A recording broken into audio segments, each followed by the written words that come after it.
भाद्रपद पौर्णिमेला अर्थात 7 सप्टेंबर 2025ला आहे खग्रास चंद्रग्रहण, जे संपूर्ण भारतात दिसणार आहे.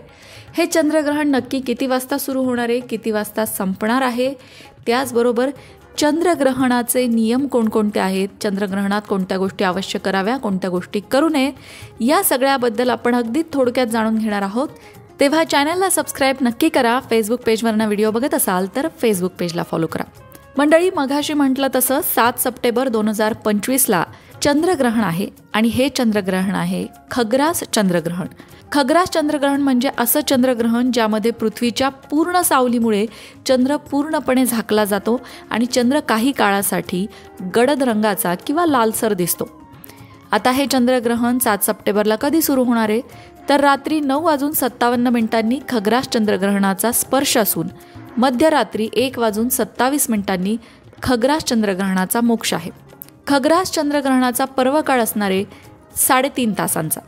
म्हणजेच काय तर चंद्रग्रहण 7 सप्टेंबरला रात्री 9:57 सुरू होईल आणि चंद्रग्रहणाची समाप्ती होईल मध्यरात्री 1:27. पण दुपारी 12:37 वेध सुरू होणार आहेत. त्यामुळे वेधादी नियम जे आहेत ते दुपारपासूनच पाळायला सुरुवात करायची आहे. मंडळी, यावेळेसच्या चंद्रग्रहणाचं वैशिष्ट्य हे आहे की ते भाद्रपद पौर्णिमेला आलेलं आहे. प्रत्येक अमावस्या किंवा पौर्णिमेला ग्रहण लागत नाही, पण भाद्रपद पौर्णिमेला यंदा चंद्रग्रहण आहे जे कुंभ राशीत आहे आणि याच राशीत सध्या राहू सुद्धा आहे. समसप्तक स्थानी सिंह राशीत सूर्य, केतू आणि बुध आहेत. त्यामुळे बुधादित्य राजयोगात 2025 मधलं हे खग्रास चंद्रग्रहण असणार आहे. जेव्हा सूर्य, पृथ्वी आणि चंद्र एका सरळ रेषेत येतात आणि चंद्र पृथ्वीच्या गडद सावलीतून जातो तेव्हा खग्रास चंद्रग्रहण होतं. खग्रास ग्रहणामध्ये पृथ्वीच्या गडद सावलीत आल्यामुळे चंद्र खरं तर गडप व्हायला हवा, निदान काळा तरी दिसायला हवा, परंतु तसं होत नाही. पृथ्वीने सूर्यकिरणं अडवले तरी पृथ्वी भोवतालच्या वातावरणात चिरणारे किरणं चंद्रापर्यंत पोहोचतातच आणि त्यामुळे चंद्र तांबूस दिसतो.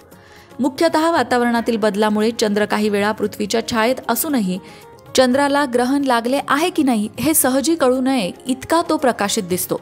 असं 19 मार्च 1848 रोजी झालेल्या चंद्रग्रहणात घडलं होतं.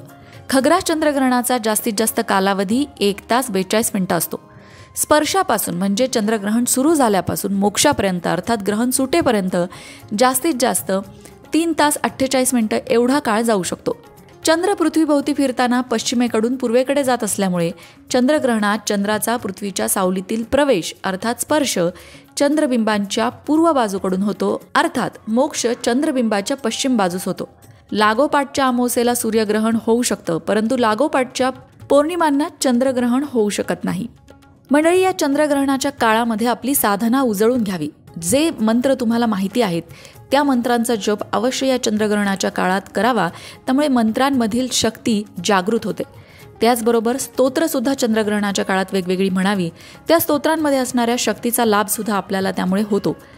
ग्रहणाबद्दल कुठलीही अंधश्रद्धा नक्कीच बाळगू नये, परंतु ग्रहणामध्ये जास्तीत जास्त साधना मात्र नक्की करावी, उपासना मात्र नक्की करावी. यंदाचं पौर्णिमेला असणारं हे खग्रास चंद्रग्रहण केवळ भारतात दिसणार नाही तर संपूर्ण आशिया, आफ्रिका, युरोप, ऑस्ट्रेलिया आणि न्यूझीलंडमधूनही पाहता येणार आहे. खगोलशास्त्र अभ्यासकांसाठी आणि सामान्य लोकांसाठीही एक दुर्मिळ संधी आहे. यानंतरचं पुढचं चंद्रग्रहण थेट 3 मार्च 2026ला होणार आहे. त्यामुळे हे चंद्रग्रहण नक्कीच खास असणार आहे. चंद्रग्रहणाच्या काळामध्ये घरात असलेल्या पाण्यात तुळशीपत्र टाकलं जातं, त्यामुळे पाणी दूषित होत नाही असं म्हणतात. पवित्र नद्यांमध्ये स्नान करून यथाशक्ती दान केलं जातं. चंद्रग्रहणादरम्यान संयम राखून जप आणि ध्यान केल्याने अनेक पटीने पुण्याचा लाभ होतो. ग्रहण काळात डोक्यावर तेल लावणे, भोजन करणे या गोष्टी वर्जित सांगितलेल्या आहेत. त्याचबरोबर चंद्रग्रहणादरम्यान कुठलंही नवीन काम सुरू करणं टाळावं, शुभ काम कुठलंही करू नये.